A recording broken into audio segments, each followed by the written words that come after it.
तृणमूल कांग्रेस सांसद महोदय कहते बोध हुए विजु जनता दल जोटा कही पारना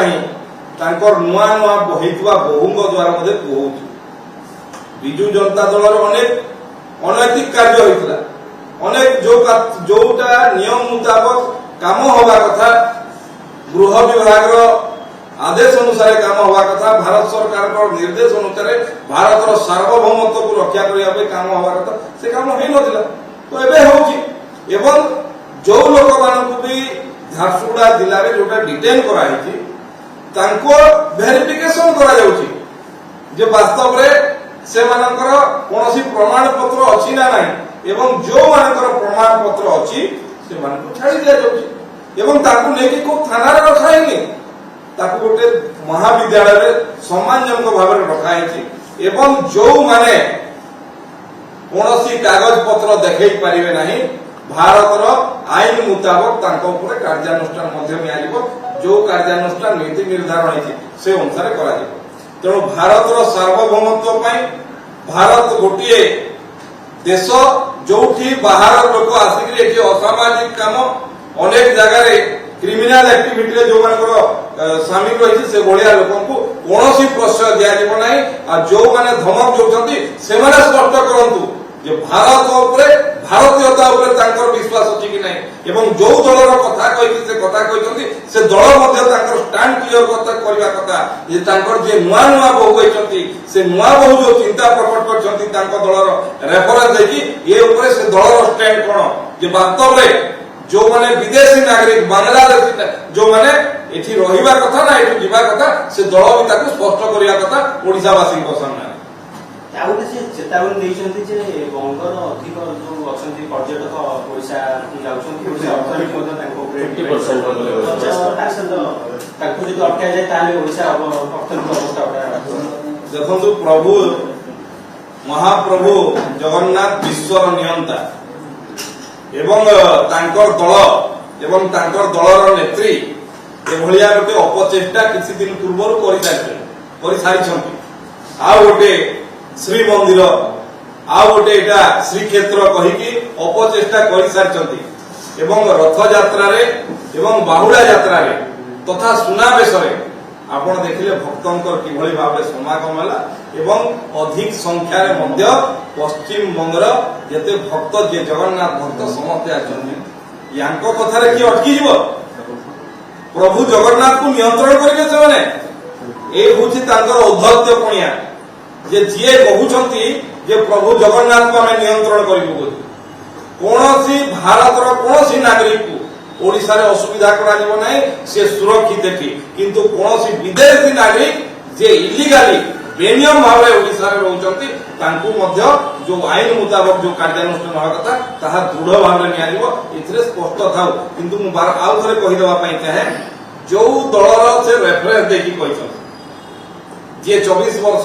शासन दायित्व रे थिबे जहां को ये नुआ नुआ बहु होइछन से स्पष्ट करिया कथा से दल ये ऊपर तांकर स्टैंड कोन इटा हवा कथा ना हवा कथा नो तांकर दल कोठी छिड़ा है कि बांग्लादेशी मानकर सपक्ष रे ना बांग्लादेशी मानकर विरोध रे जो माने बेनियम भाव में रहउतंती से माने रहिबा कथा ना जीवा कथा ता ऊपर से दलर मध्ये स्टैंड क्लियर होय चालू मध्ये करते केस करियो बोले से जो देश नंबर अटकाई से देशटा लेवल मामला देखो मु कहली आपन को जो मानकर